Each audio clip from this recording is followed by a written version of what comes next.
The earliest Buddhism seems to have been aniconic, against the religious use of images. There were no statues of the Buddha from the first several centuries, nor were there statues of other Buddhas or other bodhisattvas, etc.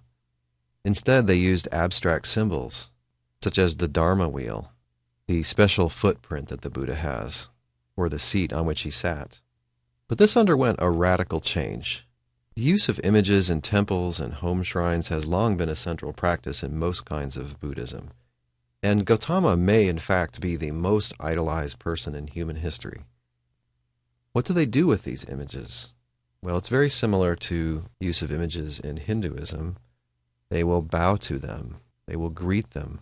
They will give offerings to them, including food, drink, water. They will light candles for them, or oil lamps. They say prayers in front of them, and to them, and of course, to what they represent. Though like in Hinduism, they believe that the being they're addressing is in some sense present in the image, and accessible through the image.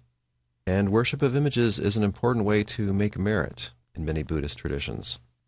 Another important Buddhist practice is to make a pilgrimage, to go to some special religious site, to take a trip. This is another popular way of making merit, and it's also an important social event.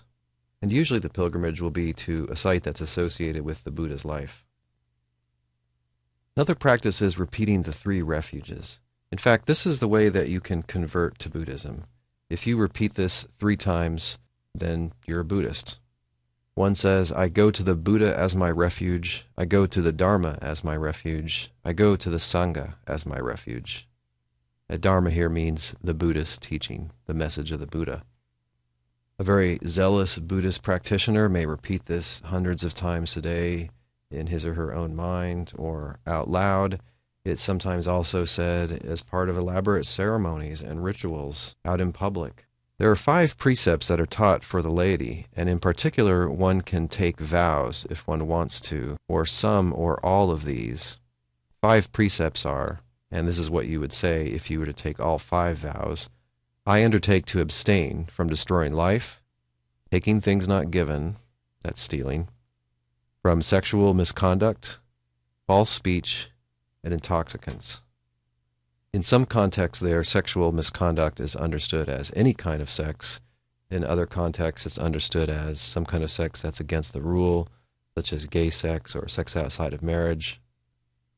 One can take these vows for the rest of one's life. Also, in some traditions, lay people will take a vow just for a short period. Why? Because it makes merit. It's going to help you get a better rebirth. There are 5 more rules that are directed towards monks and nuns only. These are things that they must swear onto.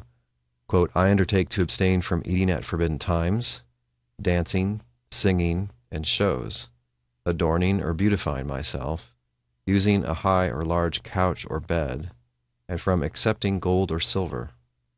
Finally, holidays. These differ quite a bit by country and by the 3 big divisions, Eastern, Southern, Northern Buddhism. But in general, we can say that these holidays are widespread in Buddhist countries. There's commemoration of Gautama's birth, also of his enlightenment on that fateful day sitting under the Bodhi tree. And finally, of his death. That's celebrated because that was his entry into final nirvana. So that's the end of our survey of the Buddhist tradition, or rather the Buddhist traditions. We found them to be complicated, fascinating, and important to understanding the history of the world. We've dipped our toe into the world of Buddhist philosophy and tried to understand the basics of Buddhist practice. I hope you've enjoyed this survey. Next on our agenda is Judaism. As Monty Python would say, and now for something completely different.